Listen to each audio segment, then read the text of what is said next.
للہ رب العالمین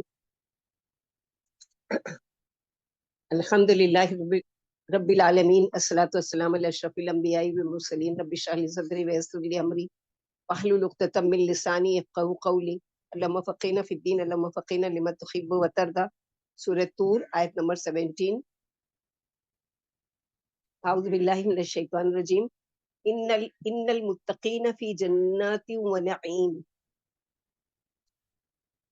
بے شک متقی باغوں میں اور نعمتوں میں ہوں گے۔ ایسی آیتیں بہت مرتبہ ریپیٹ ہو چکی ہے اس طرح کی۔ تو یہاں خوش نصیبوں کا بیان ہے کہ یہ جہنم کے عذابوں سے جو بدبختوں کو ہو رہا ہوگا محفوظ ہوں گے۔ متقین کی سب سے بڑی خوشخبری کیا ہوگی کہ وہ جہنم کے عذابوں سے بچا لیے جائیں گے، جنت کی بہاروں میں موج اڑا رہے ہوں گے اور اس کی بہترین اور طرح طرح کی نعمتوں سے فائدہ اٹھا رہے ہوں گے۔ طرح طرح کے کھانے، وزے وزے کے مشروب، قسم قسم کے لباس، رنگ برنگ کے مکانات اور قسم قسم کی سواریاں میں جو اللہ کی دی ہوئی نعمتیں ہیں محفوظ ہو رہے ہوں گے، یعنی خوش ہو رہے ہوں گے، استعمال کر رہے ہوں گے۔ انہیں جہنم کے عذاب سے محفوظ رہنا بھی ایک مستقل نعمت ہے، یعنی بہت ساری نعمتوں میں سے جنت کی ایک نعمت یہ بھی ہے کہ وہ جہنم کی آگ سے بچا لیے گئے۔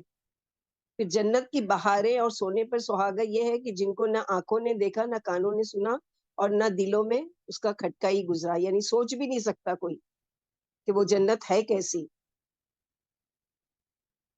تو اللہ سبحانہ وتعالیٰ یہاں پر اسی کا ذکر کر رہے ہیں کہ جنت تو ایسی ہے کہ سب سے بڑی چیز ہے۔ تو سوال یہ پیدا ہوتا ہے کہ ان للمتقین، متقی کون ہوتا ہے؟ بہت دفعہ پڑھ چکے ہیں نا متقی کی تعریف۔ تو متقی وہ شخص جس کے اندر تقویٰ ہو، تقویٰ رکھنے والا انسان جس کے اندر اللہ کا ڈر ہو۔ متقی وہ انسان جس کے اندر اللہ کا ڈر ہو، اور ڈر کیسا؟ جیسا ابھی ہم لوگوں نے پڑھا، من خشی الرحمن بالغیب، کہ جو خشیت رکھتا ہے، یعنی تعظیم کے ساتھ اللہ سے ڈرنا۔ اس لیے نہیں کہ اللہ تعالیٰ نعوذ باللہ ظالم ہے، اللہ تعالیٰ ہم کو جہنم میں ڈال دیں گے اس لیے اللہ سے ڈرنا چاہیے، اور اللہ تعالیٰ سزا دینے والے اس لیے ڈرنا چاہیے۔ نہیں، تعظیم کہ وہ رب ہے کیسا، کتنی بڑی عظیم ہستی ہے، اور بدلے میں ہم اس کی سرکشی کر رہے، اس بات کی خشیت رکھنا۔ تو متقی جو ہے وہ اللہ کے ڈر سے ہر وہ کام چھوڑ دیتا ہے جو اللہ کو ناپسند ہو۔ بعض اوقات ہم اطاعت کے کام کر لیتے ہیں، مثلا نماز پڑھنا ہے، تہجد پڑھنا ہے، صدقہ و خیرات کرنا ہے، لیکن اللہ کی نافرمانی والے کام میں اطاعت یہ بڑا مشکل لگتا ہے۔ یعنی اللہ کی نافرمانی کا کام چھوڑنا یہ ہمارے نفس کے لیے بہت مشکل ہے، بہت بھاری پڑتا ہے، بہت اپنے آپ کو کنٹرول کرنا پڑتا ہے۔ تو متقی شخص ہر وقت الرٹ رہتا ہے، فکر مند رہتا ہے۔ یہ فکر مندی اس کے اندر ایک جستجو پیدا کرتی ہے کہ حلال و حرام کیا ہے، کون سے کام سے اللہ خوش ہوں گے، کون سے کام سے اللہ تعالیٰ ناراض ہوں گے۔ اس کے ساتھ ساتھ بندوں کے فرائض میں بھی کوتاہی نہیں کرتا، یعنی حقوق العباد ایسا نہیں ہے کہ صرف اللہ تعالیٰ سے کی خشیت رکھتا ہے، اللہ سے ہی ڈرتا ہے اور اللہ کے حقوق ادا کر رہا ہے، اور بندوں کو کے حقوق کو پامال کر رہا ہے یا بندوں کے حقوق نہیں دیتا۔ نہیں، دونوں طرح کا بیلنس رکھتا ہے، دونوں طرح کی خشیت اللہ کی اس کے دل میں رہتی ہے کہ یہ جو لوگوں کے حقوق ادا کرنا ہے یہ بھی میرے رب کا حکم ہے، اور وہ اپنے رب کے حکم کو سمجھ کر اس کام کو کر رہا ہوتا ہے لوگوں کے ساتھ معاملات، کہ مجھے لوگوں سے وہ نہیں چاہیے شکریہ یا لوگوں سے جزا نہیں چاہیے، مجھے اللہ سے چاہیے۔ لا اسألکم علیہ اجر ان اجری الا رب العالمین۔ متقی یہ چیز کو گول بنا کر رکھتا ہے، اگر کسی کے ساتھ کچھ اچھا کر بھی رہا ہے تو اس کے سامنے گول کیا ہوتا ہے کہ مجھے اس کو خوش نہیں کرنا ہے۔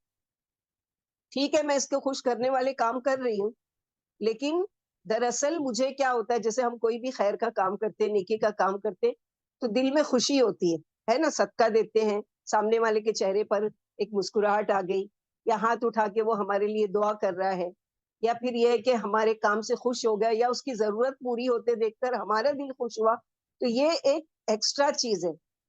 یہ ایک جیسے اللہ کے نبی صلی اللہ علیہ وسلم نے فرمایا نا کہ ایک صحابی آ کے کہتے یا رسول اللہ صلی اللہ علیہ وسلم، ہم نہیں چاہتے کہ کچھ کام ہم خیر کے کریں اور کوئی ہماری تعریف کرے، لیکن کچھ لوگ ہیں جو کرتے ہیں، تو کیا یہ بھی ریاکاری میں آئے گا، یا یہ بھی اس میں آئے گا کہ ہم چاہتے ہیں کہ ان سے بدلہ؟ تو اللہ کے نبی صلی اللہ علیہ وسلم نے فرمایا نہیں، ہادہی، یہ جو ہے جلد ملنے والی خوشخبری ہے جو تم کو دنیا میں مل رہی ہے، کہ کسی کے کام ہونے پہ تم نے نہیں چاہ کہ وہ تمہاری تعریف کرے، لیکن وہ تمہاری خوش ہو کر تعریف کر رہا ہے. تو یہ بشرت العاجلہ یعنی جلدی ملنے والی خوشخبری، یعنی دنیا میں ہی تم کو اس کی نیکی کا بدلہ اور آخرت میں جو اللہ تعالیٰ دیں گے وہ بہت بہتر ہے. تو متقی کیا ہے؟ کوئی بھی کام عبادت بھی کر رہا ہے تو اپنی رضا، اپنے رب کی رضا و خوشنودی کے لیے، اپنے مفادات کے لیے نہیں. مثلا یہ کہ تکلیف آ گئی تو اب میں خوب صدقہ کروں، مصیبت آ گئی تو اب میں 2 رکعت نماز پڑھ کے مدد مانگوں، نہیں. اس کی روٹین میں ہوتا ہے ایکسٹرا کام کرنا فرائض کے علاوہ. اور لوگوں کے ساتھ معاملات کرنے میں، خیر کے معاملے میں وہ ڈھونڈتا ہے کہاں موقع ملے، کہاں سے میں نیکی کماؤں، کون سا ایسا کام کروں جو میرے رب کو راضی کرنے والا ہوتا ہے. تو بہت ڈیٹیل ہے. اسی طرح متقی انسان صرف فرائض کی ادائیگی تک نہیں رہ جاتا، بلکہ نیکیوں میں آگے اور آگے اور آگے بڑھنا چاہتا ہے، جس کے لیے وہ علم حاصل کرتا ہے. یعنی بغیر علم کے عمل بھی نہیں اور بغیر عمل کے علم بھی نہیں، یہ دونوں ہی ریجیکٹ ہے.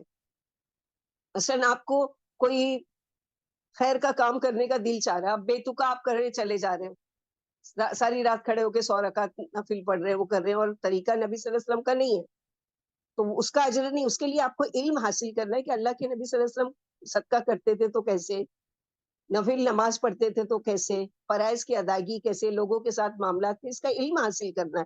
تو متقی اندھا دھند نہیں ہے، جیسے سورہ فرقان میں ہم لوگوں نے پڑھا تھا نا عباد الرحمان کی، کہ وہ اندھے بہرے ہو کر گر نہیں پڑتے کسی بھی کام، بلکہ وہ نالج لیتے ہیں کہ میں یہ کام کیسے کروں، کس طریقے سے کروں کہ میرے رب کو یہ پسند آ جائے. تو جس کے لیے وہ متقین کیا کرتے ہیں؟ علم حاصل کرتے ہیں. ایک ہے کہ عمل کیے جا رہے ہیں علم کے بغیر، اور ایک ہے کہ علم ہی علم ہے اور عمل نہیں ہے. تو متقی ایسا نہیں ہوتا ہے، بلکہ اس کے اندر دونوں کوالٹی ہوتی ہے. وہ عمل کرنے سے پہلے یہ دیکھتا ہے کہ اس کام کو میں کیسے کروں. دنیا کے کام میں تو علم حاصل کرے نہیں کرے، کچھ نہ کچھ آدمی کر لیتا ہے، کچھ نہ کچھ سیکھ لیتا ہے، لیکن دین کے لیے کوئی عمل کرنا ہے، اللہ کی رضا کے کام کے لیے کوئی عمل کرنا ہے، تو اس کے لیے ضروری ہے کہ پہلے وہ علم حاصل کرے کہ فرض نماز کیسے میں ادا کروں، نفل نماز میں کیسے پڑھوں، اور صدقہ میں کروں تو کیسے کروں، اس میں ریاکاری نہ ہو، اس میں دکھاوا نہیں ہو، اسی میں شہرت طلبی نہیں ہو، اسی میں کسی سے شکریہ نہیں ہو، کسی پر احسان جتانا نہیں ہو. یہ ساری چیزیں وہ قرآن کا علم اور حدیث کا علم حاصل کرے گا، اس سے سیکھے گا. ورنہ اس کی اتنی ساری نیکیاں جو وہ سمجھے گا کہ میں نے تو پہاڑ کے برابر کر لی تھی، وہ ساری ضائع ہو جائے گی اگر اس کی نیت میں یا اس کے لا علمی کی وجہ سے کوئی ایسے خطا ہو جاتی ہے، تو کوئی اس کا فائدہ اور کوئی اجر نہیں ہے. پھر محنت کر کے نیکیوں کے راستے معلوم کر کے ان پر چلنے کی کوشش کرتا ہے. متقی کی ایک اور کوالٹی کیا ہوتی ہے کہ وہ اس پہ خوب محنت کرتا ہے اور نیکیوں کے راستہ معلوم کرتا ہے کہ میرے لیے کس میں خیر ہے، کم ٹائم میں کس میں زیادہ بینیفٹ ہے، کہاں سے مجھے چھوٹی نیکی کروں اور اس کا اتنا زیادہ اجر و ثواب ملے. وہ ایسے کاموں کو ڈھونڈتا ہے اور پھر اس پر چلنے کی کوشش کرتا ہے. اس کی وجہ سے اس کا دنیاوی فائدہ یا نقصان پر نظر نہیں ہوتی، بلکہ ہر خیر کا کام خالص اللہ کی اطاعت کے لیے کرتا ہے، کیونکہ اس کو پتا ہے کہ اگر میری نیت میں ذرا سا بھی گڑبڑ آ گئی تو یہ میرا کام ریجیکٹ ہو جائے گا، یعنی اللہ تعالیٰ کے یہاں قابل قبول نہیں ہوگا. پھر ایسے متقی کی سوچ طور طریقہ لوگوں سے مختلف ہو جاتا ہے. وہ ہمیشہ اپنا محاسبہ کرتا رہتا ہے. وہ اپنے اوقات کو، عمر کو، مال کو کہاں لگا رہا ہے وہ اس کی فکر میں لگا ہوتا ہے کہ میری زندگی کہاں گزر رہی ہے، میرے اوقات جو اللہ تعالیٰ نے مجھے فرصت کے دیے اس کو میں کہاں لگا رہا ہوں، مجھے جو مال اللہ تعالیٰ نے دیا ہے وہ میں صحیح جگہ استعمال کر رہا ہوں یا بس اسراف کر رہا ہوں یا دنیاوی کاموں میں خرچ کر رہا ہوں اور اللہ کے رضا کے کاموں میں نہیں. پھر وہ یہ ساری چیزوں کا محاسبہ کرتا ہے. متقی انسان صرف اکیلے اپنی ہی فکر نہیں کرتا کہ میں متقی بن گیا، میں نمازی بن گیا، میں تہجد گزار بن گیا، میں صدقہ کرتی ہوں، میں یہ کرتی ہوں، میں وہ کرتی ہوں، میرے لیے کافی ہے. نہیں، بلکہ میں وہ متقی جو ہوتا ہے وہ اپنے بیوی بچوں کے بارے میں بھی حریص ہوتا ہے کہ میرے بچے بھی نیک بن جائیں، میرے شوہر بھی نیک بن جائے، میری بیوی بھی نیک بن جائے. پھر اپنے دوستوں کی، رشتہ داروں کی، کہ ان کے دین کا کیا حال ہے، ان کی زندگی ہر معاملے میں اپنے رویے پر غور و فکر کرتا ہے کہ صرف اپنے لیے حریص نہیں ہوتا ہے، بلکہ کیا ہے کہ اس کے آس پاس کے جو لوگ ہیں ان کے بارے میں بھی خیر خواہ ہوتا ہے کہ ان کے ساتھ میرا کیا ہو. نعیم جو ہے بہت ساری نعمتیں، یعنی ایسی ایسی نعمتیں جن کا شمار نہیں کر سکتے، جیسے کہ سورہ ابراہیم میں اللہ سبحانہ وتعالیٰ نے کیا فرمایا کہ ان تعدوا نعمت اللہ لا تحصوها، اگر تم اللہ کی نعمتوں کو شمار کرنے لگو تو تم شمار نہیں کر سکتے. یعنی کتنی بڑی نعمتیں ہیں یہ، ہم سوچ بھی نہیں سکتے، ہم گن بھی نہیں سکتے، اور ہمارا کوئی تصور ہی نہیں ہے. ایک سانس کا لینا، خالی ایک سانس جو ہماری آ رہی جا رہی نا، اگر وہ کسی وجہ سے رک جائے. آج تقریباً 11 بجے گھر میں کوئی نہیں. اب مجھے یہ چیز یاد آئی ابھی نعمت کے اوپر کہ کتنی بڑی اللہ کی نعمت ہے. تو ٹیبلٹس کچھ کھانا تھا، کھانے کے لیے پانی جو منہ میں ڈالے تو جا کے حلق میں جو سانس کی نالی ہے اس میں شاید چلا گیا. اتنی زور سے جھٹکا لگا اور اتنی زور سے وہ حالت ایسی ہوگی کہ بس ایسا لگا میری سانس اب رک جائے گی لگتا ہے. تو فوراً فکر آئی کہ کوئی بھی نہیں آس پاس، کہ اگر کچھ ہو گیا تو کسی کو کیسے خبر کروں گی، کیسے وہ کروں. پھر آہستہ آہستہ تھوڑا سا وامٹنگ ہوئی، تھوڑا وہ ہوا، اس کے بعد بحال ہو گئی طبیعت. تو پہلا لفظ جو الحمدللہ میری زبان سے نکلا وہ کیا تھا؟ الحمدللہ الذی احیانا بعد ما اماتنا والیہ النشور. یا رب، میں تو جیسے مرنے کے قریب ہو گئی تھی، یعنی سانس ایک دم بالکل ایسا لگ رہا تھا کہ بالکل نہیں آئے گی اب وہ اندر سے باہر. تو اللہ تعالیٰ آپ نے پلٹائے. تو یہ وقت پر اس چیز کا آنا یہ بھی اللہ کی نعمت ہے. سانس کا جا کر واپس آنا یہ بھی اللہ کی نعمت ہے، کیونکہ ایک دن ایسا آئے گا کہ واقعی نہیں ہوگا نا، چاہے کوئی ہے نہیں ہے، کوئی پوچھے یا نہیں دیکھے، یا وہ اس کی انتظار نہیں ہوگا، بلکہ وہ جائے گی، وہ پھر نہیں آئے گی واپس. نکال لی گئی ایک دفعہ تو اب وہ داخل نہیں ہوگی کہ آپ زندہ ہو جاؤ یا وہ. تو یہ بھی نعمتیں. تو نعمتوں میں بہت ساری نعمتیں، لیکن ہم لوگ کیا ہے یوز ٹو لیتے اس کو، اس کی اہمیت کو نہیں سمجھتے کہ ہے کیا چیز. اس چیز کا ہم لوگوں کو خیال کر کے ایک ایک چیز، متقی پرہیزگار جو ہوتا ہے، اللہ کرے ہم ان میں سے بن جائیں، کہ اللہ تعالیٰ ہم لوگوں کو سجھا دے وہ سارے راستے، وہ ساری چیزیں. تو یہ ہے اللہ سبحانہ و تعالیٰ کی کہ تم تصور بھی نہیں کر سکتے کہ کیا کچھ اللہ تعالیٰ دیں گے قیامت کے دن بدلے میں. ہے نا، اس کو اللہ کے لیے خرچ کرنے والے بن جاؤ اگر اس دن کی نعمتوں کو با فراغت چاہتے ہو. کیونکہ ہر عمل کا جو ہے بدلہ اللہ سبحانہ و تعالیٰ کیا اس جیسا ہی ہے. الجزاء الاحسان الا الاحسان. کیا احسان کا بدلہ احسان کے علاوہ کچھ اور ہو سکتا ہے؟ تو ہر چیز کے لیے اللہ سبحانہ و تعالیٰ نے کیا کیا ہے کہ ہمارے لیے اس چیز کو بالکل، یعنی اس کے بدلے میں، یعنی ویسا بدلہ تو نہیں کہ جو ہم کرتے ہیں اللہ تعالیٰ اتنا ہی دیں گے، بلکہ اللہ سبحانہ و تعالیٰ تو بے حساب دینے والے ہیں. پھر آگے آیت نمبر 19 میں کہ بچا لیے گئے وہ جہنم سے، اور کلو باجی وشربو ہنیم بیما کنتم تعملون. ہاں بولو. باجی ایک جملہ سے بھی یہاں پر مجھے ایک اسکالر کا جملہ ملا کہ جو متقی ہوتا ہے اس کے ایمان میں عمل اور عمل میں ایمان ہوتا ہے. کیا مطلب؟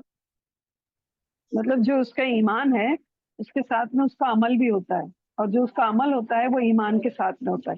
ایمان کی پوری 6 چیزیں آ جاتی ہے نا باجی، کہ توحید بھی ہے، آخرت بھی ہے، ہاں پورے. یعنی اس کا جو ایمان ہے متقی کا، اس پہ وہ عمل کرتا ہے، اس کے مطابق عمل کرتا ہے وہ. اور جو وہ عمل کر رہا ہے نا اس کا ایمان والا ہی عمل ہوتا ہے. یعنی 2 چیزیں اس کے اندر ہوتی ہے، اس کا ایمان جو عمل سے خالی نہیں ہوتا اور اس کا عمل ایمان سے خالی نہیں ہوتا. سبحان اللہ. اوکے. تو آگے اللہ سبحانہ و تعالیٰ کیا کہہ رہے ہیں کہ دنیا میں تم روزہ رہتے تھے، دنیا میں میری خاطر بھوکے رہتے تھے، بعض دفعہ اپنی نعمتوں کو اٹھا کر کسی کو دے دیتے تھے، خود فاقہ کر لیتے تھے. کیونکہ آپ صلی اللہ علیہ وسلم کی زندگی دیکھیں، صحابہ کرام کی تو ایسی ہی تھی، ہماری طرح تھوڑی کہ الحمدللہ اگر ہم کسی کو کچھ دے بھی دے تو بھی ہمارے پاس کمی نہیں ہوتی اللہ کے فضل و کرم سے. اللہ کا احسان ہے نا الحمدللہ. لیکن ان کی زندگیاں کیسی ہوتی تھی کہ اللہ کے نبی صلی اللہ علیہ وسلم کوئی آ کر سوال کرتا تھا تو ایسے تڑپ جاتے تھے کہ جیسے خود آپ صلی اللہ علیہ وسلم کو بہت زور سے بھوک لگی ہے، ایسے لوگوں کے لیے حریص ہو جاتے تھے کہ ہے کوئی، اپنی تمام بیویوں کے وہاں کہلوا بھیجتے تھے کہ ہے کسی کے پاس کہ اس کی مہمانداری کی جائے، کسی کے پاس نہیں ملتا تھا، پھر صحابہ کرام کے پاس بھیجتے تھے، پھر کسی سے وہ کرواتے تھے، تو اس لیے حریص تھے۔ تو یہ بدلے میں اللہ تعالیٰ کیا کریں گے، کلو وشربو ہنیم بما کنتم تعملون، اب مزے سے کھاؤ، دنیا میں تنگی سے رہے، اب یہاں پر مزے سے کھاؤ، کوئی چیز کی رکاوٹ نہیں، کوئی چیز کی کمی نہیں، یعنی یہ تمہارے عملوں کا بدلہ ہے۔ اب جنت میں مزے سے کھاؤ پیو، موج اڑاؤ اور آرام سے رہو، جیسے کہ سورہ حقہ میں آئے گا آیت نمبر 24 کہ کلو وشربو ہنیم بما کنتم تعملون، یعنی تم نے جو گزرے ہوئے ایام الخالیہ، یعنی جو گزرے ہوئے دنوں میں جو تم نے عمل کیے اس کے بدلے میں اچھے عمل کیے تھے، ان کے سلے میں مزے سے کھاؤ پیو، جنت میں تمہارے لیے نفیس و لذیذ چیزیں مہیا ہیں، ان سے خوب موج اڑاؤ، یعنی یہ بہاریں، یہ نعمتیں اور یہ لذتیں اللہ نے اپنے فضل و کرم سے، احسان سے تمہارے نیک عملوں کی وجہ سے عطا کیا ہے۔ اور ظاہر ہے کہ صرف نیک عمل کی وجہ سے نہیں کوئی داخل ہوگا جنت میں، بلکہ اللہ سبحانہ و تعالیٰ کی رضا و خوشنودی کے ساتھ، یعنی اللہ تعالیٰ جس کے لیے چاہیں گے اس کو اللہ تعالیٰ جنت کے باغات میں داخل کریں گے، اور وہ پھر نعمتوں سے لطف اندوز ہوگا، اللہم اجعلنا منہم۔ اور کیا نعمتیں ہوں گی کھانے پینے کے علاوہ، متقین علی سرور مصفوفہ وزوجناہم بحور عین،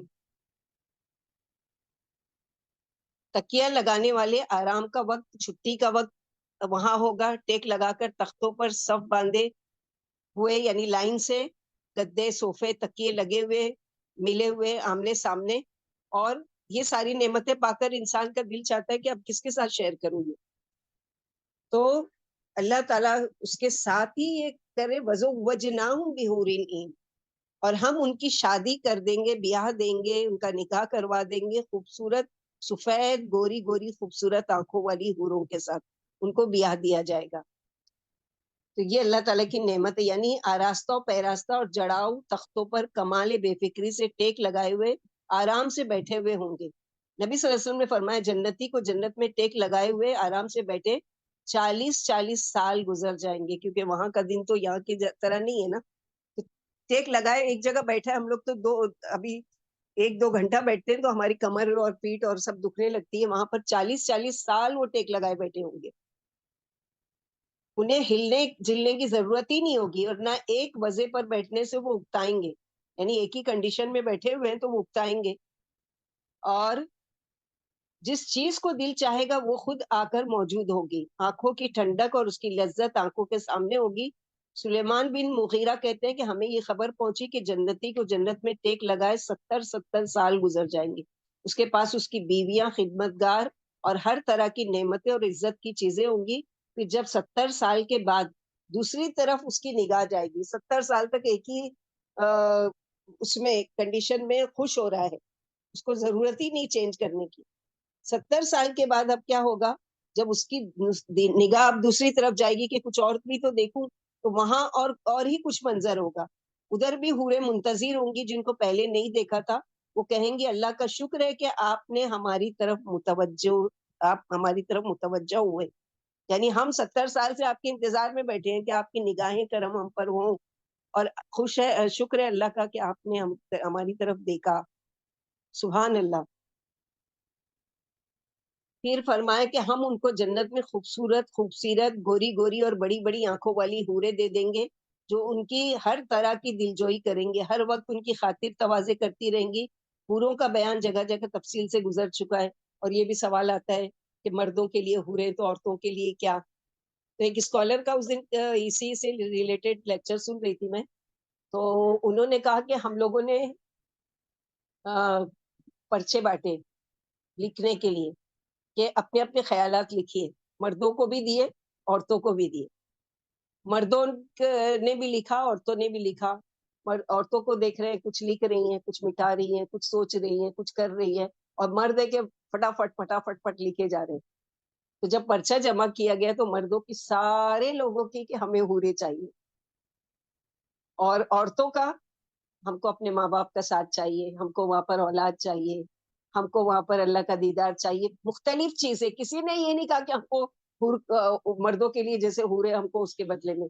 تو یہ ایک عورت کے اندر فطرتاً حیا رکھی ہے اللہ تعالیٰ نے, کہ وہ اگر وہ بیاہی ہوئی نہیں بھی ہے تو وہ یہ تصور کرے گی چلو اللہ تعالیٰ ساری نعمتیں دیں گے تو یہ بھی دیں گے کہ دنیا میں اگر میری شادی نہیں ہوئی تو کسی اور کے ساتھ اللہ تعالیٰ بیاہ دیں گے. یہ اللہ تعالیٰ کا کرم ہے, کیونکہ کسی کو بھی اکیلا تو نہیں چھوڑیں گے نا اللہ تعالیٰ.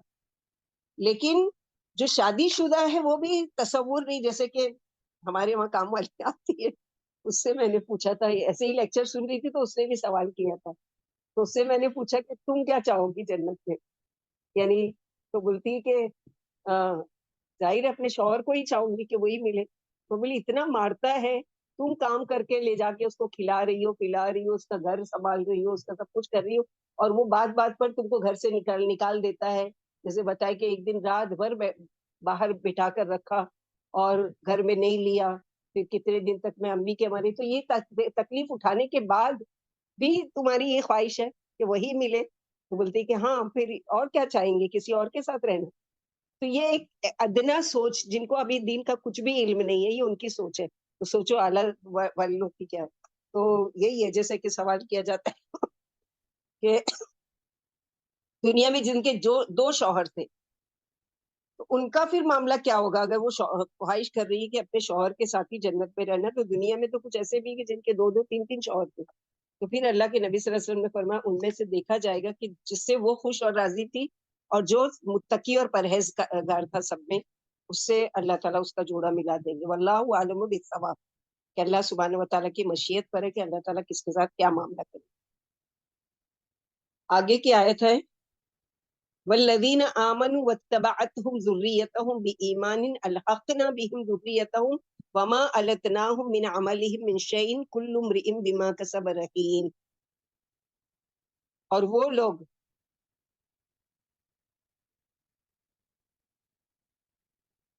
لوگ جو ایمان لائے اور ان کی پیروی کی ان کی اولاد نے ساتھ ایمان کے, یعنی نیک ماں باپ کی اولاد ان کے نقش قدم پر چلتی رہی, تو الحقنا بہم ذریتہم, ان کی اولاد کو ہم ان کے ساتھ ملا دیں گے. یعنی ماں باپ اگر جنت میں ہوں گے تو بچوں کو بھی ان کے ساتھ ملا دیا جائے گا. لیکن اگر ایمان نہیں ہے تو نیک عمل نہیں ہے تو الگ کر دیے جائیں گے. شوہر بیوی الگ, ماں باپ الگ, دنیا کے رشتے وہاں عمل کے حساب سے کٹ جائیں گے. وہ لوگ جو ماں باپ کو دیکھتے تھے کہ وہ نیکوکار ہیں, ان کے ساتھ ساتھ یہ ان کو فالو کیا کرتے تھے, تو ان کے لیے یہ خوشخبری ہے. یعنی اگر ایمان والوں کی اولاد نے ایمان میں ان کی پیروی کی تو اللہ اپنے فضل و کرم سے انہیں بھی ان کے ماں باپ کے مرتبے تک پہنچا دیں گے. وہ ان کے عمل جیسے ان کے عمل نہ ہو, یعنی ماں باپ نیکوکار تھے, اونچے درجے پر چلے گئے, اور بچہ اتنا متقی پرہیزگار نہیں تھا یا نیکوکار نہیں تھا تو اس کو نیچے کی درجہ ملا. لیکن ماں باپ چونکہ تڑپ رہے ہیں اپنے بچوں سے ملنے کے لیے تو ان کو ان کے ساتھ ملا دیا جائے گا. یعنی کم عمل والی اولاد کو کامل والے بزرگوں کے مرتبے تک پہنچا دیا جائے گا, اور ان بزرگوں کے عملوں اور مرتبوں میں کمی نہیں کی جائے گی. یعنی یہ نہیں کہا جائے گا کہ تم نیچے اترو, تم کو خواہش ہو رہی ہے نا اپنے بچوں سے ملنے کی, جاؤ اور نیچے, نہیں, یہ کم نہیں کیا جائے گا. ان کو ماں باپ کی خواہش کے مطابق اوپر بلایا جائے گا. اگر ان کے باپوں جب وہ عمل میں ماں باپ سے کم ہوگی تاکہ انہیں دیکھ کر مومن کی آنکھیں ٹھنڈی رہیں. پھر آپ صلی اللہ علیہ وسلم نے یہ آیت پڑھی کہ مومن کی وہ اولاد ہوگی جس کا ایمان پر خاتمہ ہوا ہوگا. ایمان پر چلا بھی, ماں باپ کی پیروی کرتے ہوئے, اور ایمان پر خاتمہ بھی ہوا.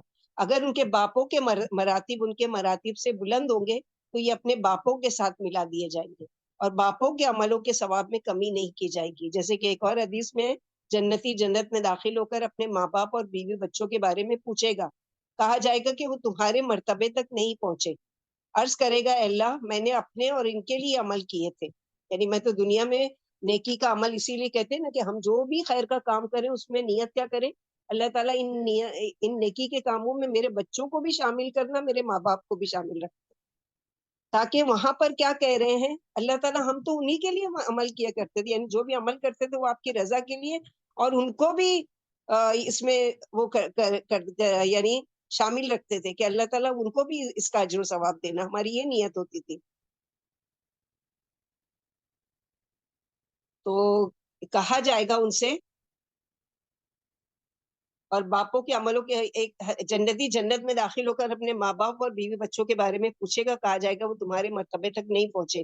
وہ عرض کرے گا اللہ میں نے اپنے اور ان کے لیے عمل کیے تھے. اللہ حکم فرمائیں گے اچھا انہیں اپنے ہی پاس بلا لو. پھر ابن عباس نے یہ آیت پڑھ کر سنائی، مومن کے چھوٹے بچے بھی اپنے باپوں سے ملا دیے جائیں گے. اسی لیے اپنے خیر کے کام میں، اپنے جو بھی بھلائی کے کام کریں، خود بھی وہ کریں اور دوسروں کے لیے بھی.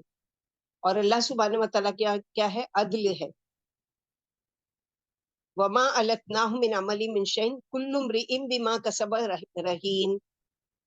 کیونکہ ہر شخص اپنے عمل میں گروی ہے. یہاں عدل کی خبر دی ہے، چونکہ مقام فضل کی خبر دی گئی تھی کہ اللہ اپنے فضل سے ایماندار اولاد کو باپوں کے بلند درجے تک پہنچا دیں گے، جس کا سبب کوئی عمل نہیں ہوگا بلکہ محض اللہ کا فضل و کرم ہوگا. تو مقام عدل کی بھی خبر دی گئی کہ کوئی کسی کے گناہ میں نہیں پکڑا جائے گا. یعنی نیکی کے عمل میں تو ماں باپ کے عمل تک پہنچا دیا گیا، لیکن گناہ کے کام میں یہ نہیں ہے کہ ماں باپ کو سزا دی جائے. اولاد کو تو مل رہا ہے، بعض دفعہ اولاد نیکوکار ہوگی، وہ اوپر ہوگی اور اپنے ماں باپ سے ملنے کی خواہش کرے گی، ماں باپ اوپر آ جائیں گے، تو یہ اللہ کا فضل و کرم ہوگا. لیکن اللہ کا عدل یہ ہے کہ کسی کے گناہ کی وجہ سے کسی کو نہیں پکڑا جائے گا. یہاں پر بغیر عمل کے درجہ مل گیا، لیکن گناہ کے کام میں یہ عدل نہیں ہوگا. یہ اللہ تعالیٰ کا طریقہ نہیں ہے. وہاں فضل ہوا اللہ تعالیٰ کا، یہاں پر عدل ہے کہ جس نے جو کام کیا ہوگا، ہر شخص جو اس نے کمائی کی اس کے بدلے وہ اس کی جان گروی ہے. ایک شخص کسی سے قرض لے اور قرض دینے والا ضمانت کے بعد اس کی چیز زیور، گھر کے کاغذات گروی رکھتا ہے، جب تک وہ قرضہ واپس نہ کرے وہ چیز اپنے پاس رکھتا ہے. تو ہر انسان کی جان بھی اسی طرح اللہ کے ہاں پکڑی ہوئی گروی ہے. جب تک وہ نیک عمل لے کر نہیں جائے گا اس کی جان نہیں چھوٹے گی. جیسے سورہ مدثر میں کل نفس بما کسبت رہینہ الا اصحاب الیمین، یعنی ہر شخص پکڑا ہوا ہے. وہ قرض کیسے ادا کرے گا؟ اپنی جان چھڑا کر، نیک عمل کر کے. یہ نیک عمل چاہیے اللہ تعالیٰ کو اس قرض کے بدلے جو جان گروی ہے. تو یہاں پر یہ بتایا گیا ہر شخص اپنے عملوں کے میں گرفتار ہے، علاوہ سیدھے ہاتھ میں اعمال نامے دیے جانے والے کہ وہ جنتوں میں آرام سے بیٹھے ہوں گے، گناہ گاروں سے پوچھے گے. آگے وہ جو سورہ مدثر میں بتایا گیا. تو یہاں پر جو بتایا گیا ہے کہ دل خوش کر دیے گئے ہیں.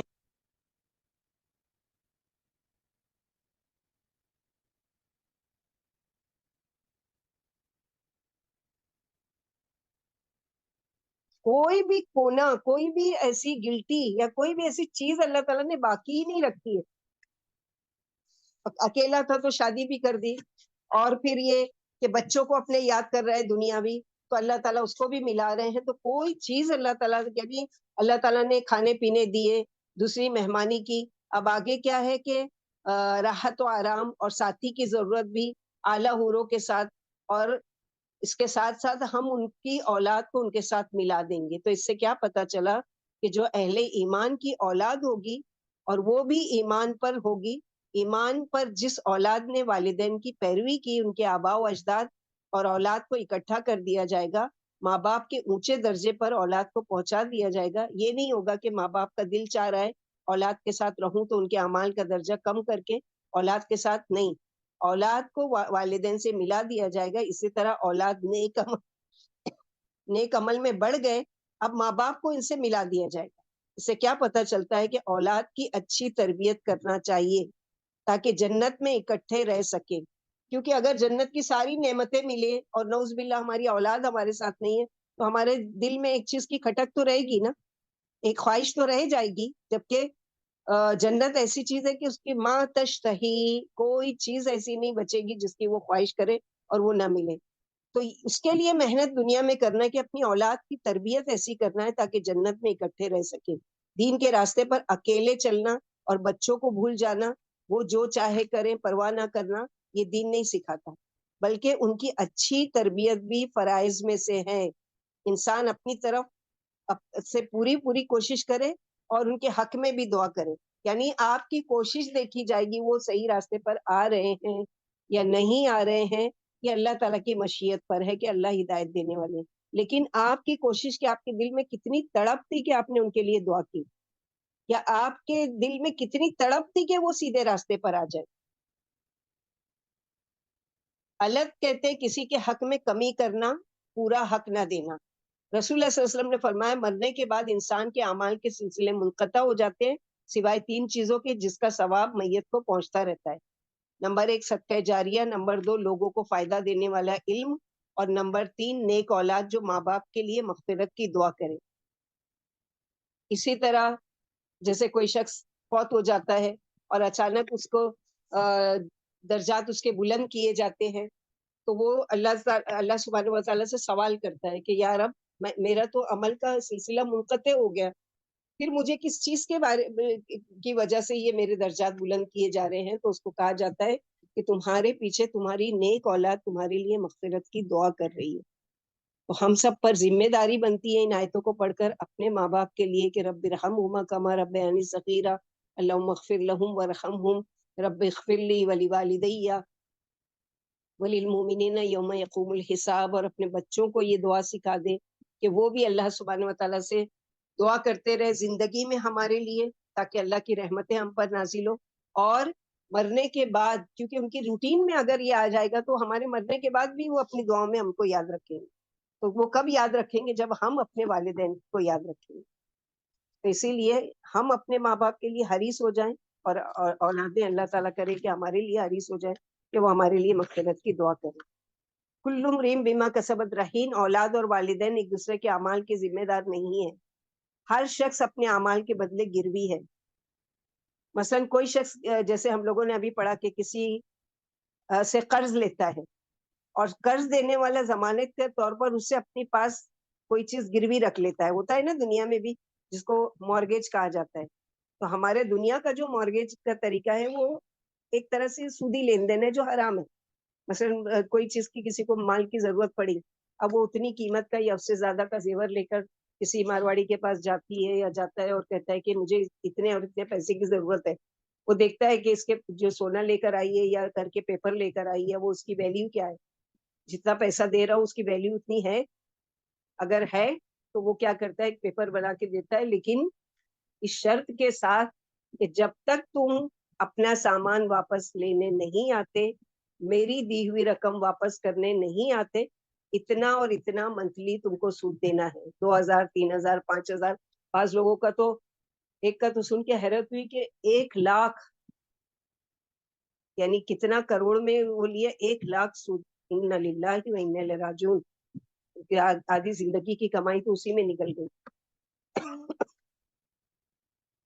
تو اسی طرح یہ جان جو ہماری ہے نا اللہ سبحانہ وتعالیٰ کے یہاں، یہ ہم لوگوں کی گروی ہے. اب اس کی اپنی جان کو کیسے چھڑائیں گے؟ خیر کے کام کر کے، نیک اعمال کر کے. اور وہ ادا نہ کرے تو اس کو ضبط کر لیا جاتا ہے. یعنی کیا کرتا ہے پھر جب اتنا لمٹ دیتا ہے، جب وہ آ کر واپس نہیں کرتا، اب وہ کیا کرتا ہے کہ اس کی چیز کو ضبط کر لیتا ہے. تو اسی طرح ہماری جان بھی اللہ کے پاس گروی ہے، جب تک مطلوبہ اعمال ہم دے کر اپنی جان چھڑا نہیں لیتے. آیت کے پہلے حصے میں اللہ نے اپنا فضل بیان کیا. اولاد یا ماں باپ کے اعمال کم بھی ہوئے تو اپنے فضل سے ان کو ملا دیں گے. آیت کے دوسرے حصے میں اللہ تعالیٰ کا عدل ہے کہ کسی شخص کو دوسرے کے گناہ میں نہیں پکڑا جائے گا، بلکہ اپنے ہی عمل کے بدلے گرفتار ہوگا، خواہ ماں باپ ہوں یا اولاد. نبی صلی اللہ علیہ وسلم نے فرمایا اے کعب بن عجرہ، لوگ 2 حصوں میں تقسیم ہو جائیں گے. قیامت کے دن کچھ تو اپنے نفس کو خرید کر آزاد ہو جائیں گے، اور خریدیں گے کس سے؟ عمل سے. اور کچھ اپنے نفس کو خرید کر ہلاک کر دیں گے، یعنی وہ اعمال لے کر آئیں گے اللہ سبحانہ و تعالیٰ کے ہاں جس کی وجہ سے وہ پکڑ لیے جائیں گے، گرفتار کر لیے جائیں گے. مثلا اب جس نے گروی رکھا ہے دنیا میں، اس کو چاہیے وہی کرنسی جو اس نے دی ہے. اب وہ لے جا کر جعلی کرنسی اس کو دے تو کیا وہ اس کو چھوڑ دے گا اس کی چیز؟ نہیں، وہ تو اس کو ہی پکڑوا دے گا کہ اس نے میرے ساتھ فراڈ کیا. تو وہاں پر بھی یہی حال ہے کہ جو مطلوبہ عمل چاہیے تھا اللہ تعالیٰ کو وہ نہیں ہے تو تمہاری جان نہیں چھوڑے گی، بلکہ کیا ہے؟ جہنم رسید ہو جاؤ گے یا جہنم کی پکڑ ہوگی یا جتنے دن اس پہ سزا بھگتنا ہے. تو نفس کو جہنم سے آزاد کرنے والے کام کون سے ہیں، یہ بھی ہم لوگوں کو جاننا ضروری ہے. کیسے کون سے کام اللہ سبحانہ و تعالیٰ کے وہاں لے کر آئے کہ جس کی وجہ سے کیا ہے ہماری جان آزاد ہو جائے. تو صحیح مسلم کی حدیث میں ہے، رسول اللہ صلی اللہ علیہ وسلم نے فرمایا بنی آدم کے ہر انسان کو اللہ نے 360 جوڑوں پر پیدا کیا ہے. جو شخص اللہ اکبر، الحمدللہ، لا الہ الا اللہ، سبحان اللہ، استغفر اللہ کہے، اور دوسری چیز ہے، اور لوگوں کے راستے سے پتھر، کانٹا یا ہڈی ہٹا دے. دعا کیا کرو راستے میں چلتے ہو، یار اب مجھے راستے کا حق ادا کرنے کی توفیق دو. راستے میں کوئی لکڑی دکھی، پیر سے ہٹا دیے، کوئی ہڈی دکھی ہٹا دیے، کوئی کانٹے دار درخت دکھا اس کو ہٹا دیے، جیسا کہ ہم لوگ پڑھ چکے نا عالم آخرت میں، کہ قیامت کے دن ایک شخص کو صرف اس لیے معاف کر دیا گیا اس کی خطاؤں کو کہ اس نے راستے سے چلتے ہوئے کانٹے دار درخت جو تھا جس کی وجہ سے لوگوں کو تکلیف ہوتی تھی، اس نے اس کو کاٹ کر الگ کر دیا. تو یہ بھی جہنم سے اپنے نفس کو آزاد کرنے والا کام ہے. تیسرا کام یہ ہے، یا نیکی کا حکم دے یا برائی سے روکے. یا آپ صلی اللہ علیہ وسلم نے 3 کام بتائے ہیں، اس کے علاوہ بھی ہے کہ تیسرا کام یہ بتایا، یا نیکی کا حکم دے یا برائی سے روکے. تو یہ سب کام اس کے 360 جوڑوں کے کاموں کے برابر ہے. یعنی جو گروی رکھا ہوا ہے نا ہماری 360 جوڑ، تو یہ کام کرنے سے وہ چھوٹیں گے. اور وہ دن جب شام کرے گا تو اپنے نفس کو جہنم کی آگ سے وہ دور کر لے گا. تو ہر دن ہم کو 2 طرح کے کام کرنا ہے، ایک حقوق اللہ، ایک حقوق العباد. کیونکہ ہم میں سے کسی کو نہیں پتا کہ کب ہمیں موت آ جائے گی. جب انسان فوت ہونے سے پہلے بیمار ہو جاتا ہے، بعض مرتبہ اس کو اپنا بھی ہوش نہیں رہتا، بعض مرتبہ بیماری میں کومے میں چلا جاتا ہے. تو ایسے میں ہونا کیا چاہیے کہ پہلے سے انسان وصیت کرے خیر کے کام کی، کہ اگر میں مثلاً دنیا میں زندہ بھی ہوں اور میرے ہوش و حواس قائم نہیں ہے، یا میرے مرنے کے بعد بھی، کیونکہ یہ جو مالی صدقہ ہوتا ہے اس میں اللہ تعالیٰ نے بڑے عجائبات رکھے ہیں. جو مالی صدقہ وہ اپنی صحت کی حالت میں کرتا رہا، یا جس کی اس نے وصیت کی اور وہ دنیا میں ہے، کومے میں ہے، یا جو بھی ہے، لیکن اس کی طرف سے صدقہ کیا جا رہا ہے، اس میں بڑے بڑے عجائبات ہیں. کون کون سے بڑے بڑے عجائبات ہیں؟ نمبر 1، اس سے مشکلات آسان ہوتی ہیں. مالی صدقے سے مشکلات آسان ہوتی ہے. نمبر 2، اللہ تعالیٰ کے غضب و ناراضگی سے انسان محفوظ ہو جاتا ہے. نمبر 3، اور انسان کی جان جہنم سے آزاد ہوتی ہے. یعنی گروی رکھی ہوئی جو جان ہوتی ہے وہ کیا ہے؟ چھوٹ جاتی ہے. تو ان کاموں کا ہم کو حریص ہونا چاہیے کہ اولاد دعائیں کرنے والی ہو، اور اس کے علاوہ صدقہ خوب کرنا ہے، عمل کے کسی بھی کام میں رکاوٹ ہو، نفع مند علم کا سکھانے کے حریص ہونا چاہیے. اگر ہم پڑھا نہیں سکتے تو کسی کو کتاب دے دیں، کسی کو کوئی لنک سے جوڑ دیں، کسی نہ کسی طریقے سے حریص ہو کہ میں جو سیکھ رہی ہوں، میں جو پڑھ رہی ہوں، یا میں جو بھی کر رہی ہوں، اس میں کوئی اور بھی شامل ہو جائے، تاکہ مجھے ایک ہی جگہ وہی ٹائم میں 1 گھنٹہ 2 گھنٹہ دوں، لیکن وہ 2 گھنٹے کا جو ثواب مجھے اکیلے کا ملنا ہے، وہ 2 لوگوں کو میں نے جوائن کیا تو مجھے 4 گنا مل گیا، 8 گنا ملا، 10 گنا ملا. اس طرح حریص ہونا چاہیے. تو نیکی کو جذبہ نہیں، عادت بنا لینا ہے. یعنی جذبات میں آ کے کبھی کیے کبھی نہیں کیے، بلکہ اپنی روٹین میں عادت بن جانا چاہیے. جو بھی خیر کا کام کرے ہمیشگی، یہ نہیں ہے جوش و جذبے میں آ کر لیا اور پھر ٹنڈے بیٹھ گئے. صدقہ ہے تو روزانہ، نوافل ہے تو روزانہ، کسی نہ کسی کے ساتھ خیر خواہی کرنا ہے تو روزانہ. تو یہ بہت سارے خیر کے کام ہیں جس کی کوئی لسٹ نہیں ہے. بے حساب ایسے کام ہے کہ جو قرآن و سنت کے ذریعے ہم لوگوں کو اللہ سبحانہ و تعالیٰ نے بتا دیا ہے کہ یہ سارے خیر کے کام ہیں، اور یہ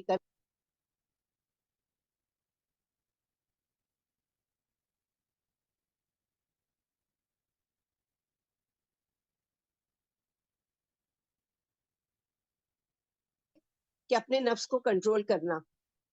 ہر وہ چیز جو خواہش ہماری ہو رہی ہے لیکن اللہ کی ناراضگی کا کام ہے، اس کو چھوڑنا. اور آسان یہ ہے کہ پھر اللہ تعالیٰ جب نیت دیکھتے کہ میری بندی کے دل میں تڑپ ہے کہ میں نیکی کے خیر کے کام کروں، تو اللہ تعالیٰ اس کے لیے راستہ آسان کرتے چلے جاتے ہیں. پھر وہ خیر کے کام کرتا چلا جاتا ہے، اس کو پتہ بھی نہیں چلتا ہے. تو صرف خیر کے کام کرنے کی دعا نہیں کرنا ہے، بلکہ کیا ہے، شر سے بچنے کی بھی دعا کرنا ہے. اللہم انی اسألک فعل الخیرات وترک المنکرات. یہ 2 دعائیں اپنے اس کے. اللہ تعالیٰ خیر کے کام کرنے کی ہم کو توفیق دو، اور ترک المنکرات یعنی جو منکر چیزیں ہیں، جو نافرمانی کی ہے، جو اللہ کی ناراضگی، اس سے بھی ہم کو ہم کو چھوڑنے کی توفیق دے. تو ذریت کی بات تھی اس لیے ہم لوگوں نے ڈیٹیل میں پڑھ لی. وَأَمْدَدْنَاهُمْ بِفَاكِهَةٍ وَلَحْمٍ مِّمَّا يَشْتَهُونَ. وَأَمْدَدْنَاهُمْ, اور ہم مدد کریں گے ان کو پھلوں کے ساتھ. مدد کیا؟ ایک چیز ختم ہوئی اور دے دی پے در پے, اور یہ سب مل کر زیادہ ہو جائے گا, دیتے چلے جائیں گے. اور گوشت جس میں سے وہ چاہیں گے, یعنی جس قسم کا پھل اور گوشت وہ پسند کریں گے, ہم ان کو دیتے چلے جائیں گے. نہ ان کا معدہ خراب ہوگا, نہ ان کی بھوک ختم ہوگی, جب چاہے کھائے پیے خوشی خوشی سے. یعنی جنت والوں کو قسم قسم کے میوے اور نفیس و مرغوب اور لذیذ خوش ذائقہ اور خواہش کے مطابق پاکیزہ گوشت دیا جائے گا. اس کے علاوہ کیا ہے کہ جیسے کہ جنتیوں کے بہت ڈیٹیل, اگر ایک ایک چیز ہم لوگ پڑھیں گے نا تو ہم لوگ کمپلیٹ نہیں کر سکتے. کہ شارٹ میں پڑھتے ہیں کہ جنت کے پھل اہل جنت کے لیے وافر مقدار میں ہوں گے, بے موسم ہوں گے, ہر موسم میں میسر ہو گے. ابھی مینگو کا دل چاہ رہا ہے لیکن ایک بھی نہیں ملے گا, اللہ یہ کہ فروزن کہیں مل جائے یا اسٹور کیا ہوا مل جائے, یا پھر یہ کہ ڈپلیکیٹ ہو جائے, یا جو بھی ہے. لیکن وہاں ہمیشہ دوسرے کے لمیٹیڈ نہیں, ان لمیٹیڈ. اب سوال یہ پیدا ہوتا ہے ان لمیٹیڈ ملے گا تو کیا ہم کو تو دنیا میں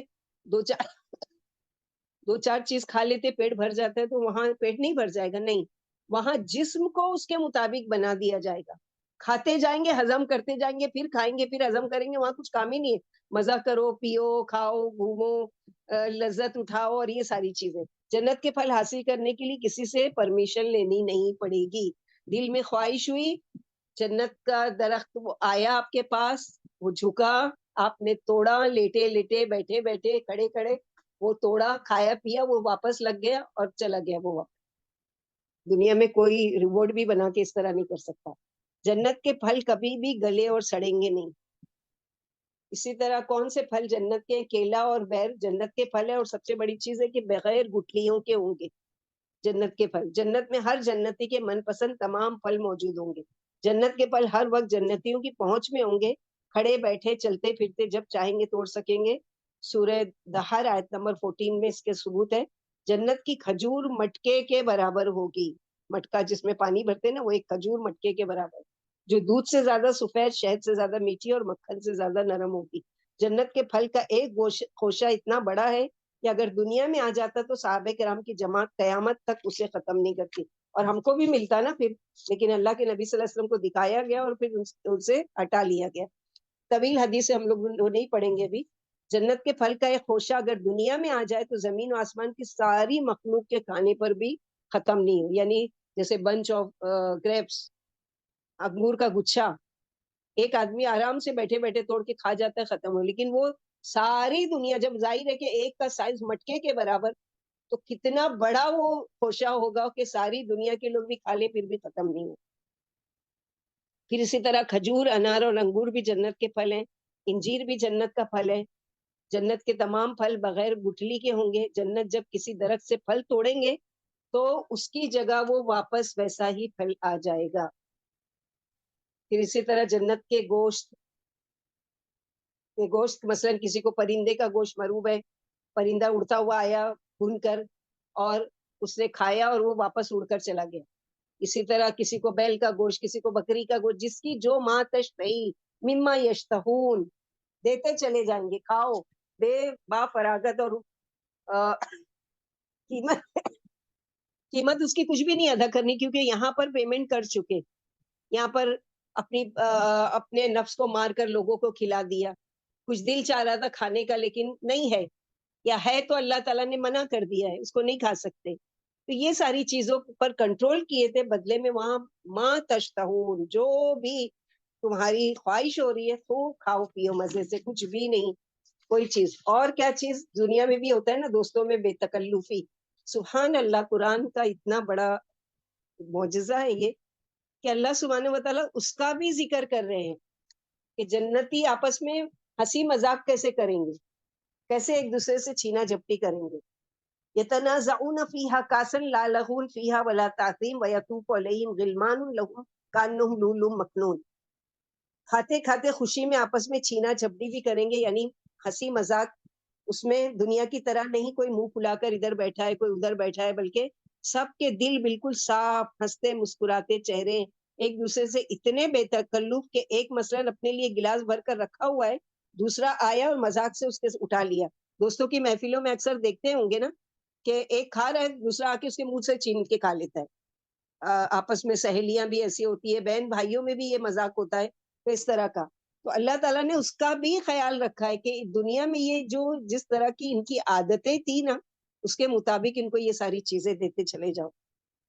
اور ایسا وہ ہوگا کہ کوئی ایک دوسرے سے ناراض بھی نہیں ہوگا کہ میرا کیوں لے لیا. دنیا میں تو ہوتا ہے نا، بعض تو خوش ہوتے ہیں، ہاں ٹھیک ہے کھا لو جاؤ، یعنی میرا یہ بیسٹ فرینڈ ہے. لیکن بعض لوگ ہوتے ہیں کہ اس چیز کو بڑا مائنڈ کرتے ہیں کہ یہ کیا بدتمیزی ہے کہ سامنے سے کوئی چیز اٹھا لیے. تو وہاں پر یہ نہیں ہے، بلکہ کیا ہے کہ وہاں پر یعنی جنت والوں کو قسم قسم کے میوے اور خوش ذائقہ اور جنتی ایک دوسرے سے دل لگی کے طور پر جام شراب میں چھینا جھپٹی کریں گے.